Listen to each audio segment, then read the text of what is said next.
What is good, NIO family? It's Rey-Jay back with another video. And in this one, I want to break down what's going on with NIO, Tesla, SPY, Nvidia, and a couple of other tickers. I'm going to break down what the news is saying about NIO, and you should be watching for as time progresses. But before I break anything down, let me just mention a couple of things. I am firstly not a financial planner, so take nothing I say as financial advice. And also, if you guys can, please check out the Webull link, which is down below and in the description. If you sign up for Webull and deposit any amount of money into the account, you are guaranteed up to 6 free stocks. If you deposit $500, you're guaranteed 20 free stocks plus 6 months of level 2 data. And putting in $25,000 or more guarantees you 70 free stocks plus 12 months of level 2 data. The offer ends in just 3 days, so check it out before they run out. Anyways, let's break down what's going on with NIO in the markets. NIO is currently up about 1.53% for the day, holding up quite decently and managing to close above the 50 EMA on the daily time frame as the chart's starting to look a bit more bullish. But I do want to warn you guys that if the market does get a little pullback, just a very, very healthy, small little drop, this could slow NIO down just temporarily. But I still think that NIO will rebound and start pushing up later anyways, since we have NIO Day coming up very soon, just over a week from now, not to mention more big events. So I just wanted to warn you guys about that and talk more about the market and talk about where I see NIO going for the end of the year, especially going into 2024. As a reminder, we had a lot of puts expiring on SPY. What ultimately happened was SPY did drop just a little bit, but we ended up just chopping for most of the day, trading sideways, and we closed just around that 496 area. I'm sorry, 469 area, and not much really happened. It's a very boring day for the markets. NIO, however, did something very big, as William Liebman has confirmed. Its more affordable Firefly sub-brand will enter Europe in 2025. It's also worth noting that their other co-founder and president, I can't really say his name, he confirmed that the Chinese automaker intends to launch its family-friendly Firefly sub-brand in 2025. This is once again after 2 years of speculation about Firefly in the brand.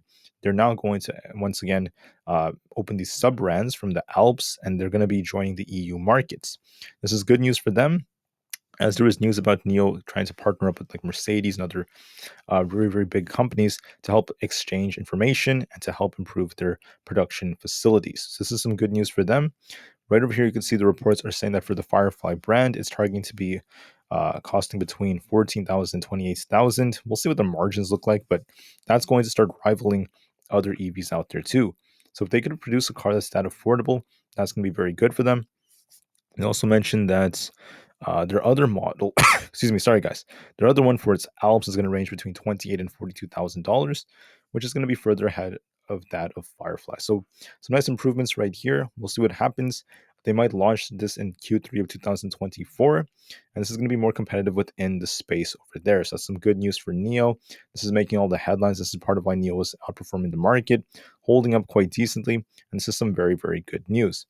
Now, on top of all of this, I just want to mention that on NIO's Twitter page, they also mentioned that NIO, Germany, is leading the renewable energy company RWE to enter into another partnership. This is good news for them. With this partnership that's coming out, they're going to use their technologies to improve their battery swapping technologies and then continue to grow from there. So more good news with these partnerships, more good news with battery swapping, and even more good news with what NIO is announcing with their new potential brands. So good news for NIO.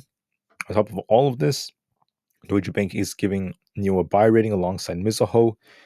Nothing's really changing the price price ratio. It's just going up a little bit as we're getting some strength. And then historically, Mondays may not be the strongest days, but Tuesdays and Wednesdays tend to be stronger. December and January tend to be strong months for NIO, so let's hope we get a good month. And finally, on an hourly basis, we tend to see more volatility at 11 a.m., also around 1 and 2 p.m. So watch and see for that. And that's pretty much it for data. Volume is still quite decent at 71 million. What do I see for the chart? It's very simple. We're going to zoom out of this and now break this down.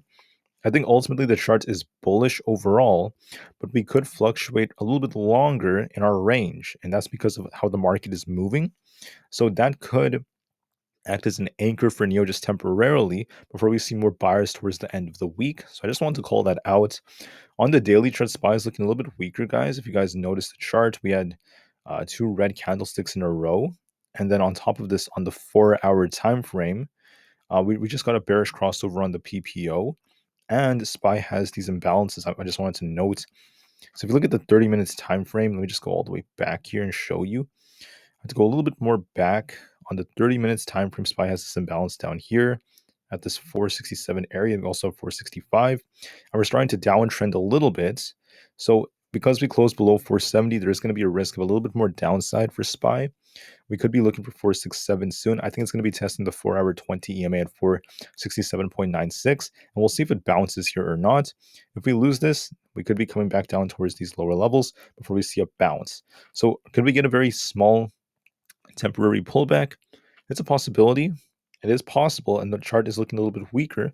But just to be safe, let's just see how we open on Monday. If we break and hold 470, there's going to be hope for the bulls. If we remain below 470 on Monday, the bears will have a slight edge. Now, as far as Tesla goes, the chart is still looking very strong, but it is starting to lose some momentum because Tesla pushed very hard in such a short period of time. And then on the daily time frame, Tesla is still trying to get above this 200 EMA. We did close above it, which is a good sign. It is very possible Tesla pushes a little bit higher, tries to get close to 260 before it rejects. So there's no sign of Tesla breaking down. It's still outperforming the market. Tesla still has strength, so we'll just see how that does. IWM actually closed red, guys. That's a big difference. Russell looks like it has this gap down here at this 193 area. Are we going to come down to fill this gap and then bounce? That's a possibility. Aapl also has a red day. We had this doji that formed on it. We have this gap down here. We could see it actually come back down towards like 195 and bounce. So a little healthy little drop is a possibility before it bounces. Triple Q is still green, holding up nicely, but I do see an issue with it. The issue is when you look at the 4-hour time frame, it is starting to turn just a bit. I wouldn't be surprised if it actually retests 401 before it tries to bounce. So we could see a little bit of a drop. This kind of looks like a double top. Just a slight little drop would be healthy before it tries to bounce. NVIDIA managed to get up to this 490 area, still holding up nicely. Excuse me. Could we see this thing push higher? It is possible. Tries to get very close to 495 to 500 and comes down just a bit. So watch that very carefully on NVIDIA. As of right now, it is uptrending, so it may not like collapse or anything like that. So we're going to be watching that very carefully. But that's it for that one when it comes to the overall market. Now let's talk about NIO. What do I think NIO is going to do? Well, if you look at the 4-hour time frame, we saw this thing launch up to this 8.2 area, came back down to the 200 EMA, came back up. Didn't get the strongest close, kind of flat right now, just below $8. Depends on the news. We could see this thing try to pop and retest 7.77. The QQQ in the market cooling off could cause NIO to reach a 7.7, but I think that this is just going to remain range bound for some time in the high sevens. I don't see it crashing back down to $7. I think it's going to retest 7.7 or so, kind of trade sideways for some time, and then eventually break out towards the end of the week as we get very close to NIO Day. So as we get close to NIO Day, we could start breaking out to the upside again. But for the time being, we could see this thing cool off, at least just for the super short term. Right. So could we cool off a bit and retest 7.7? I could see that. And that's because of the NASDAQ cooling off. If you look at NIO, this thing launched a lot in the morning after the bullish news, then it came down and still managed to close kind of green. So it has some strength. Watch for a test of like 7.7 in a bounce and there's some sideways price action. And then later on during the week, I think NIO is going to break out and start pushing to higher levels as we have NIO Day approaching. Do not forget about how the daily 200 EMA is actually well above where we currently are. It's still at 9.77, so this thing could try to break out. And we're going to be watching to see if NIO can break these highs at 8.5. So once again, a little retracement on NIO, 7.7. Sideways price action and a breakout past $8 is what I see for later on during the week. I think it's going to be pushing back up to 8.5 later on. All right, that's my view for NIO, guys. It looks bullish on the daily. A little drop and then a bounce later on during the week is very probable. Watch for that and do what you have to do, and I'll see you guys in the next one. Thank you and peace out.